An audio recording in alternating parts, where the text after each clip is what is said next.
Hebrews 11, starting in verse 13. Hebrews 11, starting in verse 13, says this. This is Paul talking. He says, all these people were still living by faith when they died. They did not receive the things promised. They only saw them and welcomed them from a distance, admitting that they were foreigners and strangers on earth. People who say such things show that they are looking for a country of their own. And that last phrase is very interesting, looking for a country of their own. What does that mean? That means that these people that Paul was talking about didn't have a country to call their own, but they were looking for a country to call their own. So why is that important? Because the people looking for a country of their own admitted in verse 13 they were foreigners and strangers on earth. Okay, so they have no country of their own because they're foreigners. They're strangers on earth, which means no place on earth could ever truly be their country or their home. They couldn't travel far enough to get to a home. They couldn't search hard enough to find a home. They couldn't negotiate well enough to acquire a home. They couldn't work long enough to make a home. They couldn't offer enough money to buy a home. Why? Because there's no place on earth that could ever truly be their home. They were foreigners. They're strangers. No place on earth could ever truly be their home. And no place on earth could ever truly be our home. We can get comfortable. We can make ourselves comfortable, but we still don't quite fit in. Not if we're true followers of Jesus, amen? Because Jesus followers will be persecuted.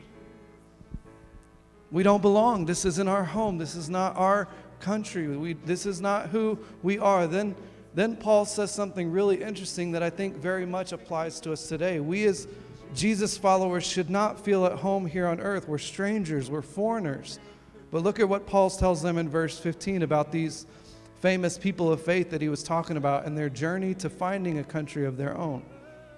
Verse 15, if they had been thinking of the country they had left, they would have had the opportunity to return. So the country they left, what does that mean? What is Paul saying there? Paul is saying that if they loved the place they were, if they belonged there, if they were home there, if they belonged to the home they left, they can always return. They can always go back. In other words, if you love this world so much, you can have it. But true followers of Jesus long for something else. You can always go back to the muck that you came from. But Jesus has better plans if you just follow Him. You can go back to the addiction, but Jesus wants to bring you to freedom. You can go back to anxiety, but Jesus wants to bring you to peace. You can go back to pride, but Jesus wants to bring you to humbleness. You can go back to anger, but Jesus wants to bring you to love. You can go back to your grudge, but Jesus wants to bring you to grace. It's your choice. That's what he's telling us here. You can go back, but you shouldn't. Have you ever known someone that you just saw making decision after decision after decision, and you go, man, I wish I could just grab you and turn you around or shake that out of you. I've known so many people like that in my life that I go, man, you can go there. It's your choice. I can't stop you. I wish I could. I wish I could make decisions for people sometimes. I can't stop you from making that choice. You can go back, but you shouldn't. Jesus is saying there's something better out there. There's something better. Just stick with me. There's something better. I have something for you. I'm preparing a place. But if you really want it, it's up to you. We have a choice. In our church, we believe that. We believe in free choice. God doesn't make us love Him. God didn't create human robots that will love Him. We have the choice to love Him or not love Him. You can go back, but you shouldn't. If you'll just hold on, if you'll just push through, if you'll just finish the race.